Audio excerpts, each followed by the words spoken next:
बहूनि मे व्यतीतानि जन्मानि तव चार्जुन तान्यहं वेद सर्वाणि न त्वं वेत्थ परन्तप। प्रिय दर्शकों नमस्कार, एक बार फिर से उपस्थित हूँ आप सबके सामने मंगलवार के कार्यक्रम के बाद बुधवार के कार्यक्रम में एक बड़ी ही अद्भुत बात को लेकर के आया हूँ। कहीं जाइएगा मत।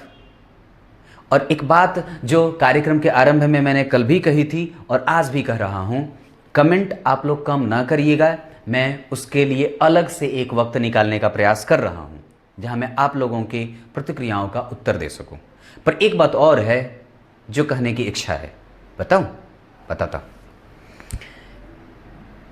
दरअसल हमारा जो समाज कहें या विश्व कहें, विश्व पटल की ये बात है, वो मनोरंजन को ही बुनियादी आवश्यकता मान बैठा था और मान बैठा है। अब जरा विचार करिए, आप सबसे ज़्यादा क्या ढूंढते हो?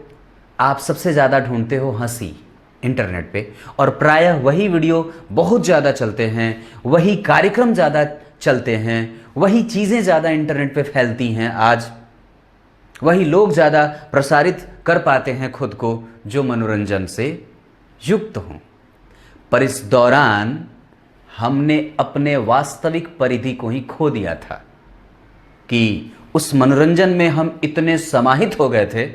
नाच गाना, स्टेप्स, पता नहीं कितने तरह के नृत्य आ गए थे जो जीवन को भुला बैठे थे। वास्तविक उद्देश्य जीवन का खो गया था।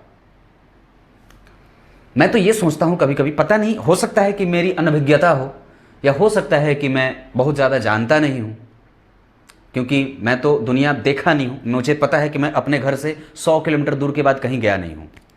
तो एक बात मुझे लगती है कि जितने तरीके के हम मनोरंजन के साधन जुटा रहे हैं, उतने तरह के अगर हम वैज्ञानिक शोध करते तो कितना अच्छा होता। कभी सोचा है? आप जिस क्षेत्र में काम कर रहे हो उसमें आपने क्या नया ढूंढा है? आप तो वही चीज कर रहे हो ना।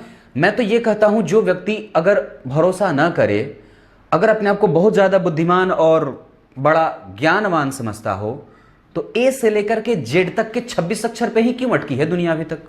जेड से आगे क्यों नहीं बना? और क से लेकर के क्षत्रज्ञ के बाद का अक्षर कहां गया? समझने वाली बात है। कुछ और भी तो ढूंढ सकते थे, कुछ ऐसा ढूंढ सकते थे जहां पे मानवता का कल्याण हो जाए। पर पता नहीं क्या ढूंढते हैं। डांस के इतने सारे स्टेप बनते हैं, इतना ज्यादा नंगा नाच होता है, अब पता नहीं क्या क्या होता है। बहुत सारी चीजें मैंने एक बार किताब में पढ़ी थी, ग्रंथ की बात बोल रहा हूं। कभी भी जब पंछी संसर्ग करते हों, पंछी जब प्रेम करते हों, सर्प जब प्रेम करते हों, दुनिया का कोई भी प्राणी जो आलिंगन करता हो, उसको नहीं देखना चाहिए। हां, ये पक्की बात है। पर आप जरा देखो, क्या देखते हो? वही देखते हो। पक्की बात है। और खोल के बोलता हूं मैं, खुले तौर पे। सोचो आप कहां जा रहे हो और किधर जा रहे हो? ये कहां लेके जाएगी आपको? जरा पीछे मुड़ के देखना मेरी तरफ। मैं आप ही से पूछ रहा हूं।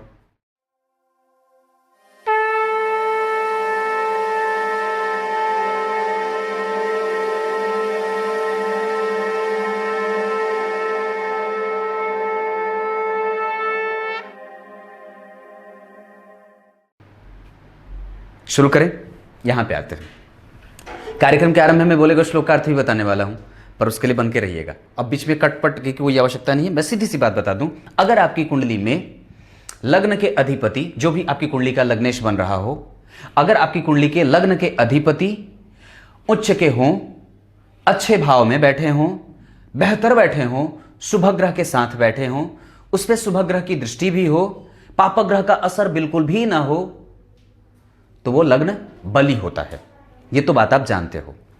पर उसके बाद की बात, लग्न के अधिपति उच्च के हों, शुभ ग्रह के साथ हों, शुभ ग्रह गुरु की दृष्टि हो, या कोई भी शुभ ग्रह शुक्र बुध चंद्रमा और ये सब देख रहे हैं गुरु, या फिर उस पर चंद्रमा की जैसे शुभ ग्रह होकर के देख रहा हो, जैसे लग्नेश के ऊपर सूर्य की दृष्टि है, बुध के साथ बैठे हैं, गुरु की भी दृष्टि है, चंद्रमा की भी दृष्टि है, हालांकि राहु भी देख रहे हैं, पर यहां पे एकमात्र वो ग्रह देख रहे हैं, शनि भी देख रहे हैं, नीच की दृष्टि है।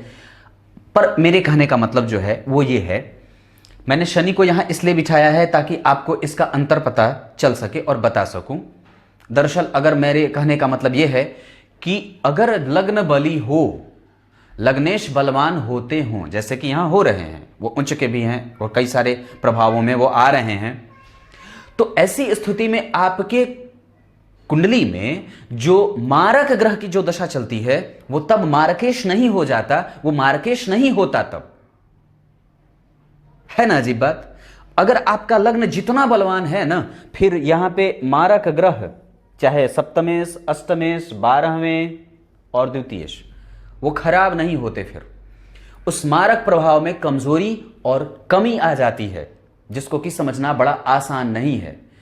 इसका मतलब यह है कि अगर हमारी कुंडली में लग्नेश बली हो, लग्न के ऊपर कई प्रकार के शुभ ग्रह का असर हो, फिर भी मैंने तो यहां शनि को दिखा दिया है, राहु की दृष्टि है, पर अगर यह भी ना हो, पर यहां पे यह देख लेना चाहिए कि कितने प्रकार के शुभ ग्रह उसे देख रहे हैं और कितने प्रकार के पाप ग्रह उसे देख रहे हैं। अगर मान लीजिए यही बात अगर राहु यहां ना बैठ करके यहां बैठे होते, पर यहां पे तो राहु की भी दृष्टि है, मंगल की भी दृष्टि है, शनि भी देख, पर मेरे कहने का वास्तविक मतलब यह था कि अगर आपका लग्न बहुत ज्यादा शुभ ग्रहों से युक्त है और उस पर किसी भी तरह का प्रभाव पाप ग्रह का ना हो, मैंने यहां मंगल को इसलिए बिठाया है ताकि आपको इनके मारक प्रभावों से आपको समझा सकूं।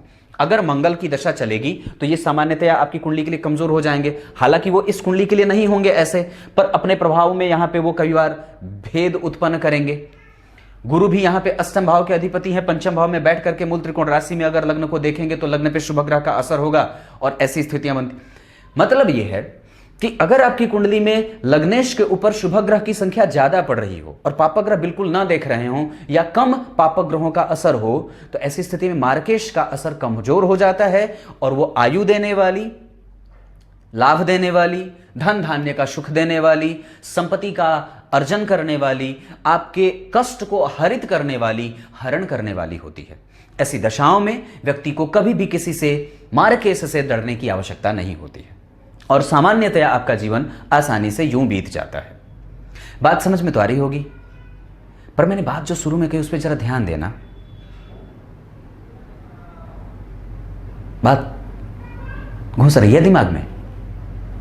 ये बात है कि अगर वो चीज समझ गए होंगे, अब इसी चीज को कितनी बार कहूं, अब यही बात है। यहां पे ये भाव बली, ये क्षेत्र बली और ये स्थान बली हो रहा है। सूर्य उच्च के भी हैं, बुध के साथ बैठे हैं और ऐसी स्थिति में कि उन पे अगर पाप ग्रहों का असर बिल्कुल भी ना हो। अब आपको यह देखना है कि आपकी कुंडली में जो यहां पे अंक लिखा है उसकी राशि के अधिपति कहां बैठे हैं, अब उस पे कौन कौन से ग्रह देख रहे हैं। अगर पाप ग्रहों के देखने का क्रम ज्यादा है, जैसे शनि भी देख रहे हैं, मंगल भी देख रहे हैं, राहु भी देख रहे हैं, केतु से भी स्थिति बन रही है, उस पे अगर सूर्य भी मजबूती से देख रहे हो किसी खराब भाव के अधिपति होकर के, लेकिन अगर ये ना हो और वो अच्छे भाव में बैठे हों, शुभ ग्रह के साथ बैठे हों, शुभ ग्रह से दृष्ट हों, किसी भी प्रकार का पाप ग्रह का उन पे असर ना हो, तो मार्केश भी कमजोर हो जाता है। उसका असर तब नहीं रहता, वो दशा आपकी कुंडली में खराब नहीं जाती है, मार्केश की दशा भी अच्छी जाती है, क्योंकि सिंह लग्न की कुंडली के लिए सर्वाधिक मारक शनि बन जाते हैं यहाँ पे इस सप्तम और अष्टम भाव के अधिपति होकर के अगर यहाँ बैठे हो तो।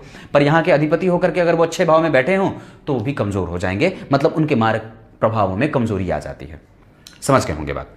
अब कार्यक्रम के आरंभ में बोले गए श्लोक का अर्थ बता देता हूं। गीता जी के 4 अध्याय के 5वें श्लोक में भगवान ने बात कही है। क्या कही है? जब अर्जुन ने उनसे पूछा कि सूर्य तो बहुत दिन पहले ही इनका प्रादुर्भाव हुआ है और आप तो अभी जन्मे हो, तो फिर आप ये बात कैसे कह रहे हो कि मैंने ये बात सबको बताई है? तब वहां पे बात क्या होती है? तो फिर भगवान ने बात कही है, हे पार्थ, क्या कही है? मेरे और तेरे कई जन्म हो चुके हैं, ये ना तो मेरा पहला है और ना आपका दूसरा, ये कई कई बार आप इस पे आ चुके हो। और एक बात बताता हूं, इस धरती पे जन्म लेने का मूल जो कर्तव्य और मूल अर्थ है वो पुण्य कर्म का संचित करने के लिए आपको जन्म दिया गया है। हां, कि जाओ धरा पर पुण्य कमा करके आओ, तब तुम्हें स्वर्ग की प्राप्ति होगी। जैसे ही आप पुण्य कमा लेते हो, जितना आपको कमाना होता है, उसके बाद आप चले जाते हो परम धाम को। यही तो इसका प्रभाव है। यहां पे आपके पुण्य के कर्म को करने के लिए ही भेजा गया है, पर पता नहीं आप क्या करते हो। कुछ इसी तरीके से आज के कार्यक्रम का समापन करते हैं। तब तक के लिए इजाजत दीजिए। कल एक बार फिर से उपस्थित होंगे आप सबके सामने। तब तक के लिए बहुत बहुत नमस्कार।